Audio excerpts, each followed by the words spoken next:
Gladiators Broadcaster Nick Bove here with the Gladiators President and Chairman of the ECHL Board of Governors, Steve Chapman. Now, Steve, it's been, I guess, an understatement to say it's been a crazy week for the ECHL with the absorption of the CHL, 7 teams from that league now joining the ECHL. It's been a move that's been rumored for years, but really everything's been happening within the past few months. Would you care to explain how that's come about?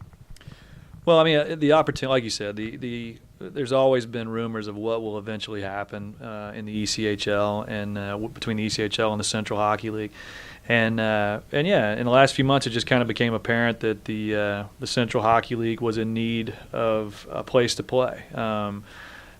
They, through attrition and a number of other things, their numbers had dwindled to an amount that was difficult for them to sustain. And I think they needed a little more structure and that sort of thing. So, through some introductions and some talks and things like that, it's come about that the ECHL has basically absorbed the 7 members of the Central Hockey League into our league. I've heard a lot of people refer to it as a merger, and some other. It's not a merger.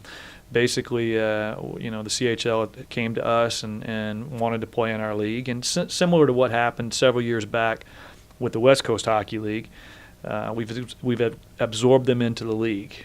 And I know the next question is probably going to be about the timing of it, because obviously, a lot of people think, well, jeepers, could you, a week before the season opens, this happens. The talks have, there's been discussions for quite a while, and essentially it was a situation that came about because of necessity, I think this year the Central Hockey League, and they have some very strong members in that league, and I think they would have had trouble playing this season. But just because of a lot of things that relate to business more than anything else, workers' comp insurance, things like that, they were just having difficulties getting through those business exercises, and so it almost became a necessity. And so in order for those teams to remain viable through this season, and I shouldn't say those teams as if it was all of them, but for them to remain as a business entity so that they can continue playing with no stoppage, no disruption in playing from season to season, it kind of became necessary for them to come in immediately. And it's it's going to be a little bit of a different year because obviously the Central Hockey League teams are going to have their own division this year, and there's some things that we're going to have to work through that next year, after having an entire season to look at and having the summer to be able to meet about and to rearrange and get into perfect order. I think as we go forward, we'll see it a little bit more. But it kind of came about because of a necessity to start. But in the end, it's a great thing for hockey. One of the things that hockey's always needed is honest structure all the way through. We've always been the premier AA hockey league. In the past, the Central Hockey League has claimed to be the AA level, and whether disputed or not, it really doesn't matter at this point. Now there's a clear AAA hockey level, the American Hockey League. There's a clear AA hockey level, the ECHL.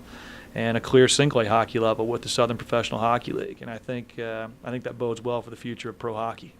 So you mentioned the benefits for hockey on the whole. Obviously, it helped the old Central League teams. It keeps them viable. How does this strengthen the ECHL itself? Well, I think in a number of ways. First of all, to have a nationwide league. If you ever looked at a map of the ECHL, there was a glaring hole in the center of the country, the Central Hockey League. And so now it's a true nationwide league. I think from a standpoint of having regional rivalries and things like that. I mean, Colorado is 3 or 4 hours from Rapid City. Now they'll be able to play each other in the future. Quad City can play people in the Northeast. So I think there's a lot of things geographically speaking that help out from travel standpoints, from creating rivalries and everything else. But I think also just the sheer fact that, all right, now you have one nationwide league that truly does stretch from from coast to coast. And I think what we hope in the future, and what everybody in hockey hopes in the future, is that we start to get to more of a defined system similar to the baseball system, where every National League hockey team has an American Hockey League affiliate, has an ECHL hockey affiliate. And by that, there should be a lot better player development and a lot more synergies, I guess, that are created through that. It's safe to say that this is probably the first step in a lot of changes that will be coming up in the near future. There were 2 sets of meetings that happened this summer in St. Louis and Chicago. Those were the 2 big ones that happened recently. Would you care to take us inside those meetings, see what did the CHL offer themselves to the ECHL to cause this absorption to happen? Sure. Well, I mean, there have been some talks for several years. Sometimes between, a single team would approach us about joining the ECHL. And, there's a lot of things, and it's kind of difficult to explain unless you're inside of it. But obviously, from a league standpoint, affiliation agreements within a league, things like that, it's hard for one team to jump from the Central Hockey League to the ECHL. In the past, that's happened. The Colorado Eagles in our league were able to do that because they had a special arrangement in their deal with the Central Hockey League that they were able to leave and join another league.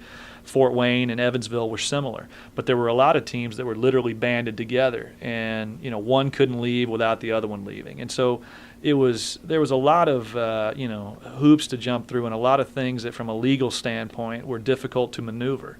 And it just took a while for that to happen. But, and sometimes, I don't know if it was a point where it had gotten to a point of desperation that, hey, we really need a place to play this season.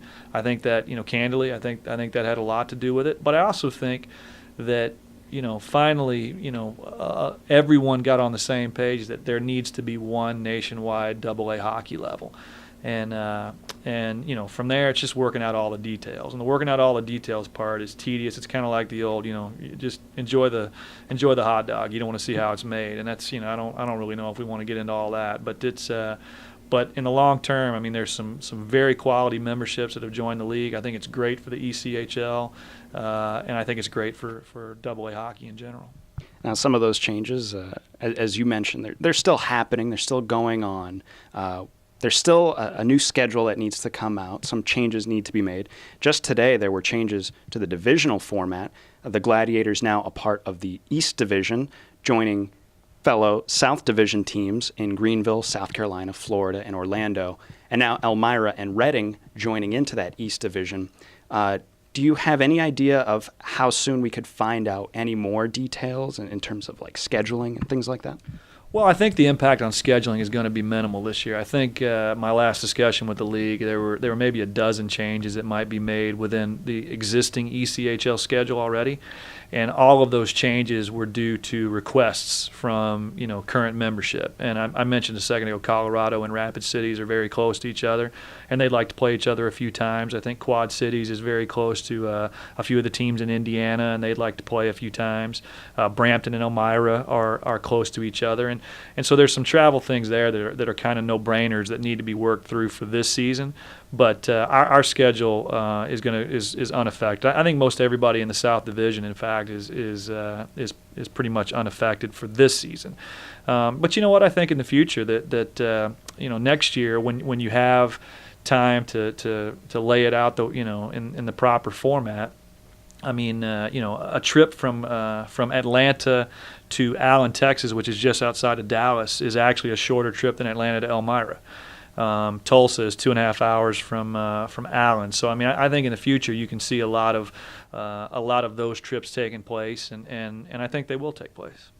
Well, that feeds into my last question. Finally, perhaps most importantly to the people watching this video, what is the immediate and maybe even long-term effects of this move by the league for the team here in Gwinnett, for the community? Well, I just think it solidifies, this level of professional hockey. As I mentioned before, I think one of the things that we've all wanted in professional hockey, and particularly in this league, is for it to be a defined, defined levels and defined stages. I mean, you can start it out in just working with our affiliate, the Arizona Coyotes. I mean, we've worked hard to show prospects that, all right, here's the system. You know what? A lot of times you'll start off in Gwinnett, and then you move to the American Hockey League, and your next step from there is to the National Hockey League, and I think that's been pretty well defined, but there's always been the outlier of, well, where does the Central Hockey League fall in this? And there's 30 NHL teams, and there's only 24 ECHL teams, and I think that the ultimate goal would be obviously to have every NHL team have a American Hockey League team, have a ECHL team. I think in a perfect world that would take place. But there's a lot of things that go into that. I mean, you need to have, we know in professional hockey, you need to have a good market, you need to have a quality building, and you need to have a decent lease. And the truth of the matter is, once you get out of the East, where I think we've pretty much saturated most of those markets, not all of them, there's a few out there, but most of them. But there's only so many markets and so many buildings out West. And if you've ever traveled or been out West, it's a vast open space, and there's only so many places that you can even have a successful team.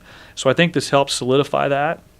And then the last thing is, there have been rumors for a while that we're aware of, and we know a lot about, that the American Hockey League would like to put some teams out west so that they can be closer to their NHL affiliates. And there's been talk of a couple of teams in our league possibly jumping from the ECHL to the American Hockey League to kind of satisfy that want by the NHL teams. So this again helps solidify the ECHL by providing the members that we think are needed to operate at the AA level. So, an exciting week for the league, first of many big changes, but probably the most exciting moment will be in about a week. The ECHL season opens for the Gladiators. It'll be on the road in Evansville next Saturday in just over a week. So I'd like to thank Gladiators President and ECHL Chairman of the Board of Governors, Steve Chapman, for joining me.